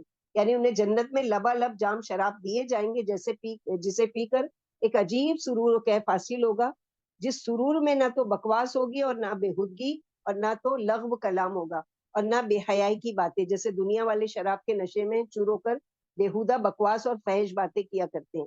جنت کی شراب ہر عیب سے پاک ہے. جیسے ابو بکر صدیق رضی اللہ تعالیٰ کے بارے میں آتا ہے کہ انہوں نے جاہلیت کے زمانے میں بھی کبھی شراب کو ہاتھ نہیں لگایا. تو ان سے جب وجہ پوچھی گئی کہ آپ نے کبھی کیوں نہیں پیا، اس وقت تو حرام نہیں تھی اور آپ کے جو ماحول تھا، جو آپ کا کلچر تھا، اس میں تو یہ عام بات تھی، پھر آپ کیوں نہیں پیتے تھے؟ تو انہوں نے کہا کہ ایک مرتبہ میں نے ایک شرابی کو دیکھا کہ شراب کی جو نشے میں ہے وہ دھت ہے، اور اس کی وجہ سے اس کی حال یہ میں دیکھا کہ اپنا ہی پیخانہ وہ منہ کی طرف لے کر جا رہا ہے اور منہ میں ڈال نہیں پا رہا ہے اور اس کا ہاتھ گر جا رہا ہے.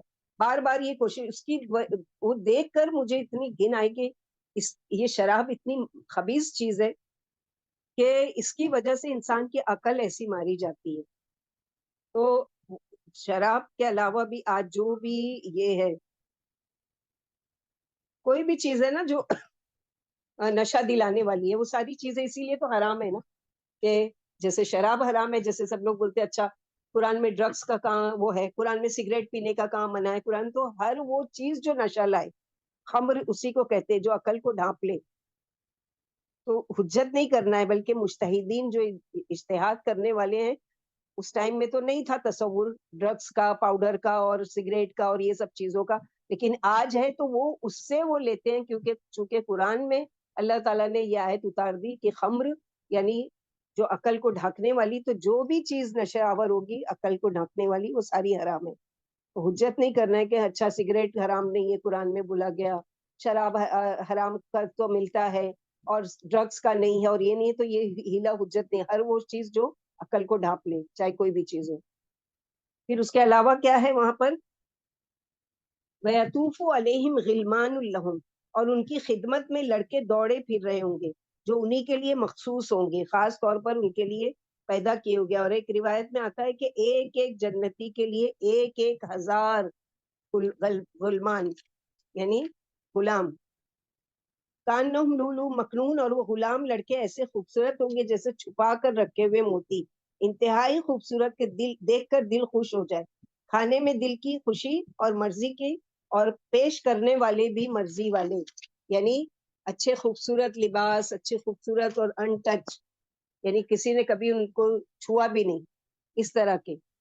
تو اس میں خلدیوں جو خالدین فیہا کے خدمت گاروں اور حاشیہ برداروں کی خبر دی گئی ہے کہ ان کی خدمت گزار فرما بردار اطاعت شعار غلام ہو گئے. یہ حسن و جمال میں ایسے ہوں گے جیسے تازہ سیپ سے نکلا ہوا موتی. ان کا حسن و جمال، ان کی زیب و زینت، ان کی رونق و بہار، ان کا صاف ستھرا پن اور ان کی پوشاک کی خوبصورتی قابل دید ہوگی. فرمائے یطوف علیہم ولدان، سورہ واقعہ آیت نمبر 17-19، کہ ایسے ہوں گے ہمیشہ نو عمر رہنے والے بچے ان کا طواف کر رہے ہوں گے، جن کے ہاتھوں پر آب خورے اور آفتاب اور صاف شفاف شراب کے جام ہوں گے.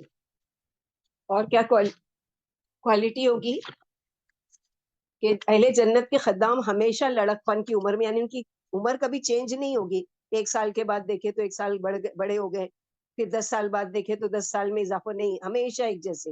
اہل جنت کے خدام موتیوں کی طرح خوبصورت دلکش نظر آئیں گے۔ اہل جنت کے خدام اس قدر چاق و چوبند ہوں گے کہ چلتے پھرتے یوں نظر آئیں گے جیسے سمٹتے بکھرتے موتیوں کو کیسے ڈال دیا جائے تو دیکھ کے کتنا اچھا لگتا ہے کہ پھیل گئے۔ پھر اہل جنت کے خادم گرد و غبار سے محفوظ کیے ہوئے ہوں گے، موتیوں کی طرح صاف ستھرے اور حسین اور جمیل ہوں گے۔ اور ان کے بارے میں 3 رائے ہے کہ یہ کون ہوں گے۔ تو نمبر 1 یہ رائے ہے کہ یہ وہ بچے جو جوانی سے پہلے فوت ہو گئے۔ نمبر 2 مشرکین کے بچے کہ وہ اپنے ماں باپ کی وجہ سے شرک کرتے رہے، ان کا کوئی قصور نہیں تھا، وہ فوت ہو گئے بلوغت کی عمر سے پہلے، تو اب ان کو کیا کیا گیا، جنت میں جاب دے دیا گیا۔ تیسرا کیا ہے کہ خاص طور پر پیدا کیے گئے، تو اس میں سے کیا صحیح ہے اب اللہ عالم، رائے ہے مفسرین کی کہ یہ اس طرح کے ہوں گے، اللہ عالم کہ اللہ تعالیٰ خاص طور پر پیدا کریں گے یا جو بھی ہے یہ اللہ تعالیٰ کی مشیت پر ہے۔ اتنا احساس ہوتا ہے کبھی کہ ایسی جنت میں ہم کو جانا چاہیے یا ایسی جنت ہم کو ملے، ہم خواہش تو بہت کرتے ہیں، تمنا بھی بہت کرتے ہیں، یار اب ہم کو ایسی جنت میں داخل کرنا، لیکن اللہ کرے کہ وہ جنت میں جانے والے اعمال کرنے کے اللہ تعالیٰ ہم کو توفیق دے دے کہ جس کی وجہ سے جنت خود پکارے، ازلفت الجنت غیر بعید، جنت قریب لا دی جائے گی جو دور نہیں ہوگی۔ اور کیا ہے وَأَقْبَلَ بَعْضُهُمْ عَلَى بَعْضٍ يَتَسَاءَلُونَ، اب وہاں نہ نماز پڑھنا ہے، نہ روزہ رکھنا ہے، نہ کوئی اور کام، نہ عبادت، تو بس باتیں ہی باتیں ہیں۔ دنیا میں باتوں کے لیے ترستے ہیں نا، کبھی مائکے گئے یا اپنے فرینڈ سرکل میں گئے، باتیں کرتے، ارے گھڑی دے کے نہیں مجھے گھر پر جانا ہے، وہاں پر یہ سب ٹینشن نہیں ہوگا کچھ بھی، ایک دوسرے سے دنیا کے حالات پوچھیں گے، جو پہلے آ گئے وہ اب تم پیچھے کس کو چھوڑائے، ہم چلے آئے تھے تو وہاں پر کیا حال تھا، یہ ساری باتیں کہ کیسے تم جنت میں پہنچے، تمہارے کون سے اچھے اچھے اعمال تھے، وہ اپنے اچھے اچھے اعمالوں کی ایک فہرست بتا رہے ہوں گے، اور اللہ تعالیٰ ہم کو پہلے سے ہی بتا رہے ہیں کہ تاکہ ہم لوگ پہلے ہی کر لیں، کیونکہ اللہ کی نظر میں تو یہ سارے کام ایسے ہیں جیسے کہ ہو چکے، یا تو ہو رہا ہے وہ کام یا ہو چکا، لیکن ہمارے لیے تو ابھی وہ فیوچر کی بات ہے نا، کہ ابھی کتنی دن کی زندگی بچی ہے، اس میں اور ہم کیا کریں گے، یہ ساری چیزیں، یعنی جنتی ایک دوسرے سے باتیں کریں گے، عملوں کا مذاکرہ ہوگا، دنیاوی حالات کا ذکر چھیڑیں گے کہ جب ہم دنیا میں تھے تو ہمیں ہر وقت اللہ کا خوف، اس کے عذاب کا اور اس کے غصے کا ڈر لگا رہتا تھا، مطلب یہ کہ جام شراب پی کر سرور و کیف میں بھی بھر کر گزرے ہوئے واقعات یاد کریں گے، یعنی جب ہم دنیا میں تھے تو کیا تھا کہ قالوا انا كنا قبل في اهلنا مشفقين، دنیا میں اپنے گھر والوں میں تو تھے، وہ کہیں گے کہ ہم پہلے اپنے گھر والوں میں ڈرتے ہوئے زندگی بسر کرتے تھے، گھر کے اندر رہتے ہوئے اللہ سے ڈرتے رہتے تھے، کیونکہ بعض لوگ باہر سے بہت اچھے اور بڑے شریف نظر آتے ہیں، لوگ ان کی خوب تعریف کرتے ہیں، مگر گھر پہنچ کر وہ شیطان سے بھی بری حرکتیں کرتے ہیں، نہ کسی پر بہتان، نہ غیبت، نہ الزام تراشی، نہ کسی کے لیے بری چالیں چلنا، نہ لڑائی جھگڑا، یعنی جیسے باہر ہوتے تھے ویسے ہی گھر میں بھی ہم محض دکھاوے کی نیکی نہیں کرتے تھے، بلکہ واقعی ہم اللہ سے ڈرتے تھے۔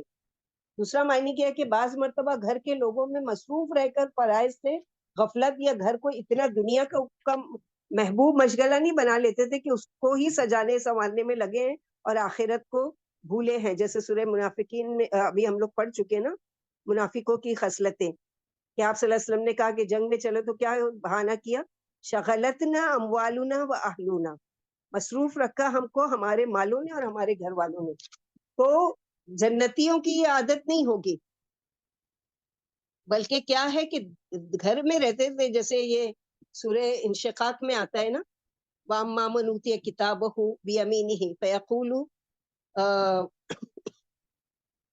فسوف يحاسب حسابا يسيرا وينقلب الى اهله مسرورا،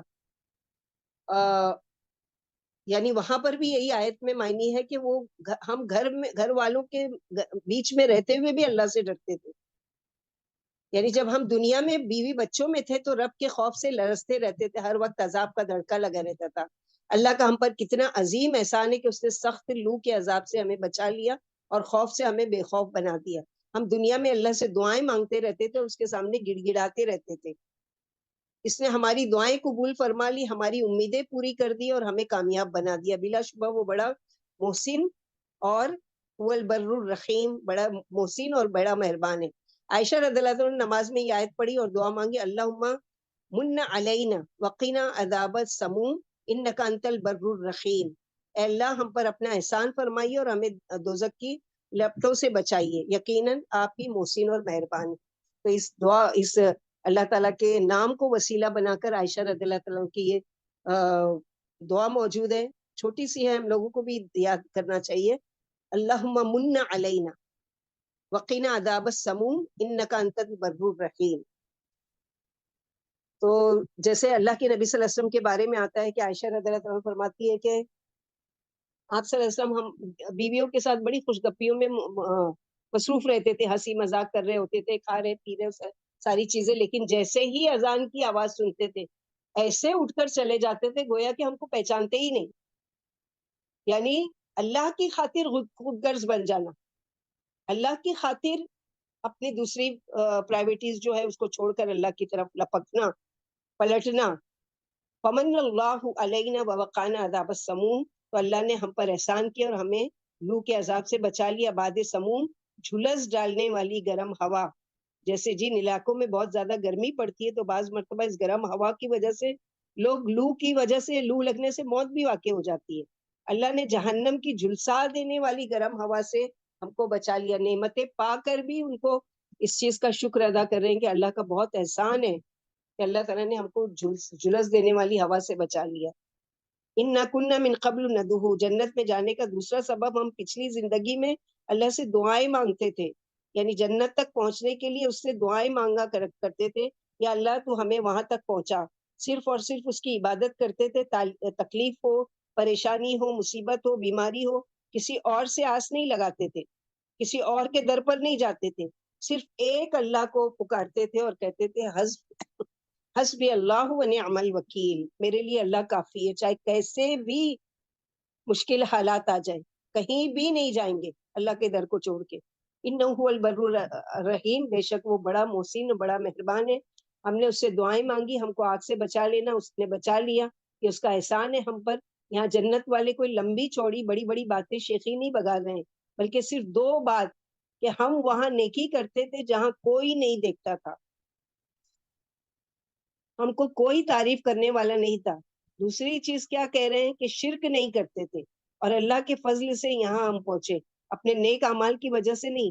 اللہ نے ہم پر احسان کیا, کیونکہ یاد رکھے کہ کوئی بھی اپنے نیک عمل کی وجہ سے جنت میں نہیں داخل ہوگا, بلکہ اللہ تعالیٰ کا جس پر فضل و کرم ہوگا. جیسے صحابہ کرام نے پوچھا یا رسول اللہ پھر اس کی وجہ سے عمل کرنے کی کیا ضرورت ہے, تو اللہ کے نبی صلی اللہ علیہ وسلم نے فرمایا کہ عمل کیے جاؤ اور تم اپنے عمل کا ہی بدلا, یعنی اللہ تعالیٰ کا فضل کو حاصل کرنے کا ذریعہ تمہارے یہ نیک اعمال ہے. لیکن تم اس خوش فہمی میں نہیں رہنا کہ تمہارے نیک اعمال کی وجہ سے بدلے میں اللہ نے جنت میں ڈالا. نہیں, اللہ کا فضل ہوگا تو اللہ تعالیٰ جنت میں ڈالیں گے, اور اللہ کا فضل کن پر ہوگا, جو اللہ کی خاطر نیک اعمال کریں گے. یہ نہیں کہ بس بیٹھ گئے چھوڑ کر کے, چلو جب اپنے عمل کی وجہ سے نہیں تو پھر کیا ضرورت ہے عمل کرنے کی. نہیں, فذکر, آپ صلی اللہ علیہ وسلم سے خطاب ہے, فذکر فما انت بنعمت ربک بکاہن ولا مجنون. بس آپ صلی اللہ علیہ وسلم نصیحت کیجئے اپنے رب کے فضل سے. نہ آپ صلی اللہ علیہ وسلم کاہن ہے نہ مجنون ہے.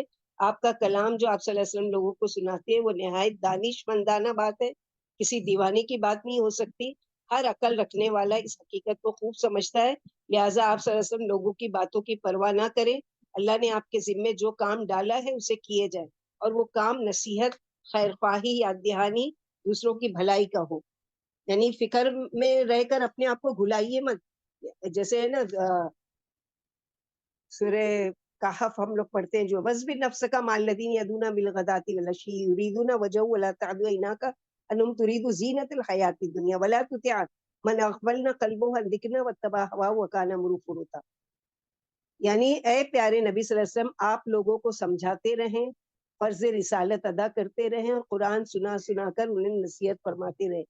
یہ مشرک آپ کے سر جو کہانت اور دیوانگی کا الزام تھوپ رہے ہیں, سراسر جھوٹ ہے. اللہ کے فضل سے نہ ہی آپ دیوانے ہیں، نہ ہی کاہن ہیں، نہ ہی مجنون ہے. کاہن یعنی جس کے پاس شیطان آتا ہو اور اسے کوئی آسمانی سنی ہوئی خبر بتلاتا ہو جس میں 100 جھوٹ ملائے ہوں.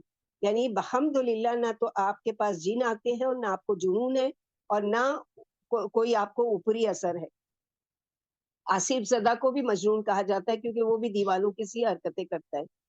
پھر اسی طرح اگلی آیت میں اللہ سبحانہ وتعالیٰ فرماتے ام یقولون شاعر نتربص به ریب المنون،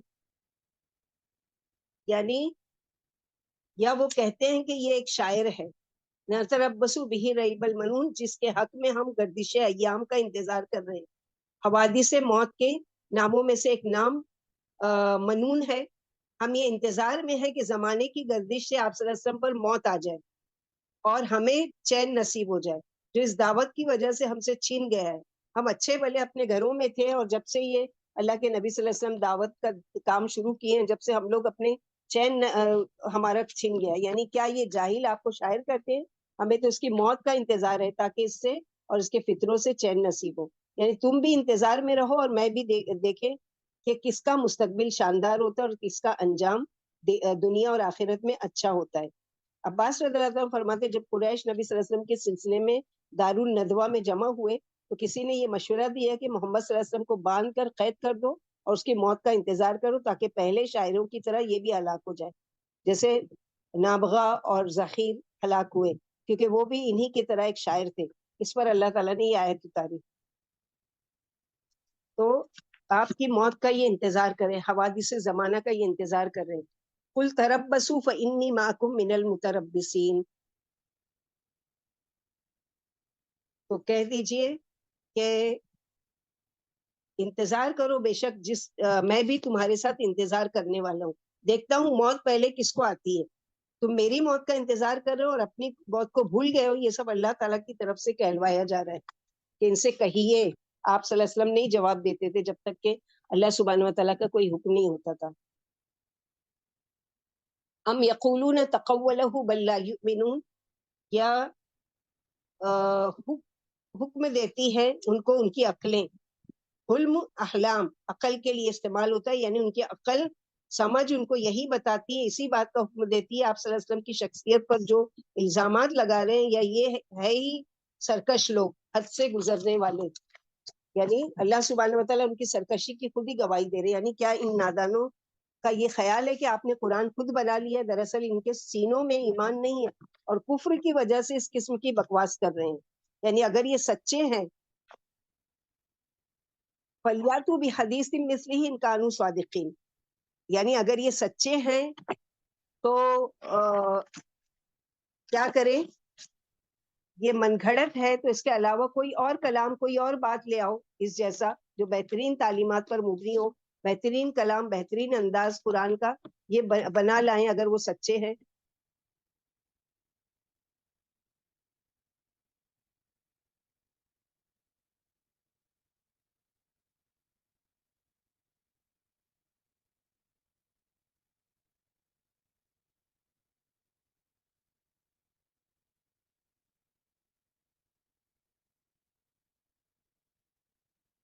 آواز نہیں آ رہی باجی؟ ابھی آ رہی ہے؟ ہاں تو 1450 سال کے بعد بھی آج یہ چیلنج موجود ہے. یعنی اگر یہ سچے ہیں تو قرآن جیسی ایک بات بھی بنا کر لائیں. یہاں پر کہیں پر سورے لے کر آؤ، کہیں پر ایک آیت لے آؤ، یہاں پر ایک بات، ایک حدیث یعنی کیا ہے؟ بات ہے. تو ایک بات بھی اس جیسی بنا کر لے کر آؤ اگر تم سچے ہو. اگر تمام روئے زمین کے جن اور انسان جمع ہو جائے تو بھی قرآن جیسی ایک بات یا ایک آیت یا ایک سورے بھی پیش نہیں کر سکتے. یہ چیلنج ہے اللہ سبحانہ وتعالیٰ کا، کیونکہ اللہ سبحانہ وتعالیٰ کا قرآن جو ہے وہ ایک معجزہ ہے اور اس معجزے کو اللہ کے سوا کوئی بھی اس کو چیلنج کو پورا نہیں کر سکتا. ام خلقوا من غیر شیء ام هم الخالقون، کیا یہ کسی خالق کے بغیر خود پیدا ہو گئے یا یہ خود اپنے خالق ہیں؟ یعنی اللہ کو ماننے کے لیے، اس کے رسول صلی اللہ علیہ وسلم کو ماننے کے لیے، اللہ کی کتاب کو ماننے کے لیے خود ہی وجود میں آ گئے ہیں. ایک بڑی دلیل ہے کہ یہ جسم کہاں سے ملا تم کو؟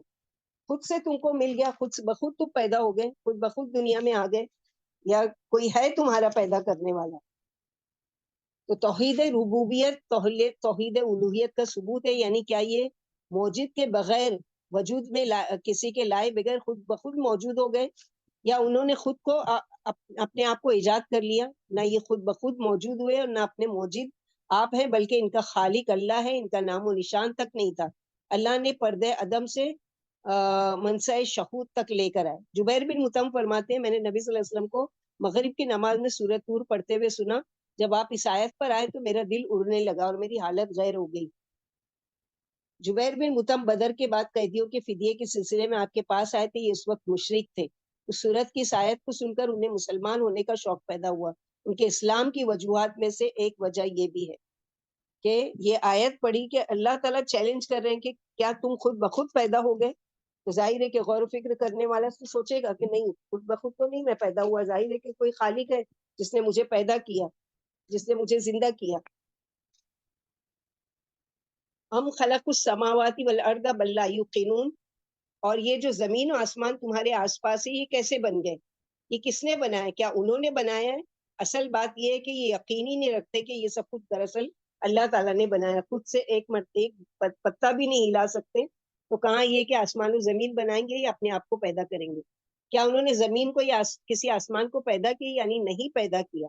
کہ جب صرف اللہ ہی نے آسمان و زمین بنائے تو وہی حقدار ہے عبادت کے، پھر کیوں اس کے ساتھ شرک کرتے ہو؟ بات یہ کہ سب کچھ جانتے بوجھتے ہی یقین نہیں لاتے، ان کے یقین نہ لانے ان کو شرک پر آمادہ کر رکھا ہے، ان کے اس یقین نہ لانے کی وجہ سے کیا ہے یہ شرک میں مبتلا ہے۔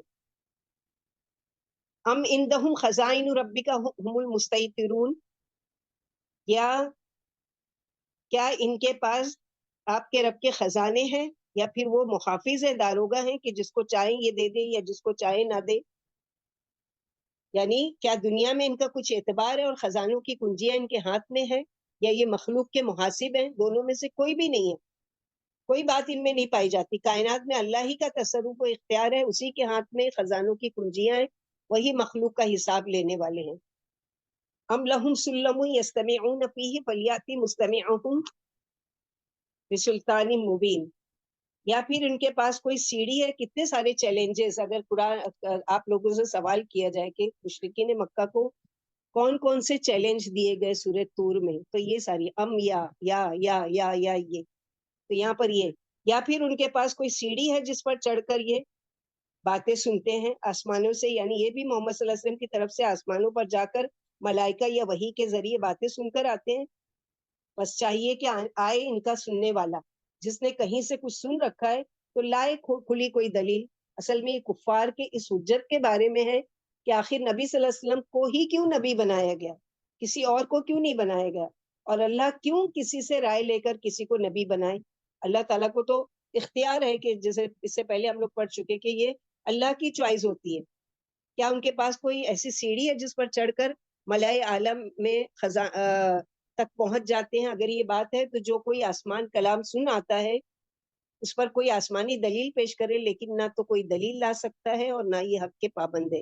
یہ ان بدبختوں کی کتنی زبردست غلطی ہے کہ فرشتوں کو ام لہ البنات ولکم البنون، کہ فرشتوں کو اللہ کی بیٹیاں مانتے ہیں اور اپنے لیے بیٹے پسند کرتے ہیں، اور جب ان میں سے کسی کو بیٹی کی خوشخبری سنائی جاتی ہے تو اس کا چہرہ سیاہ پڑ جاتا ہے اور خون کے سے گھوٹ پی کر رہ جاتا ہے۔ یہ فرشتوں کو اللہ کی بیٹیاں سمجھ کر اللہ کے ساتھ ان کی عبادت کرنے لگے، اس لیے فرمایا کیا اللہ بیٹیاں ہیں، اللہ کے لیے بیٹیاں اور تمہارے بیٹے؟ اس میں ان کے لیے ایک طرح سے ڈانٹ کر لفظ ہے کہ کیسا وہ تمہاری تقسیم کیسی ہے، یعنی کیسا وہ چوائس ہے کہ اگر اول تو یہ چیز چیلنج ہے کہ اللہ تعالیٰ کی کوئی اولاد ہی نہیں ہے، نہ بیٹی نہ بیٹا۔ اگر بالفرض ہوتا تو تم تو دنیا میں چاہتے ہو کہ تمہارے بیٹے ہی پیدا ہو، تو اللہ تعالیٰ کے لیے جو نہیں چاہتے وہ دے رہے ہو، جبکہ وہ خود خالق ہے۔ اگر چاہتے تو وہ اللہ تعالیٰ سارے بیٹوں کو اپنے لیے رکھ لیتے، لیکن وہ ساری چیزیں تو تم کو دے چکے، بیٹیاں بھی دے دی، بیٹے بھی دے دیے، بیٹی بیٹا ملا کر بھی دے دیا۔ ابھی جو 25ویں پارے میں کوشچن تھا نا اسی طرح کا، ہم تسألہم اجرا فہم من مغرم مثقلون، یا آپ ان سے کوئی اجر مانگتے ہیں، یہ کسی تاوان کے بوجھ تلے دبے جا رہے ہیں؟ یعنی رسول اللہ صلی اللہ علیہ وسلم نے کیا آ کر ان سے اس نبوت کے پہنچانے کے بدلے کوئی ایسا بھاری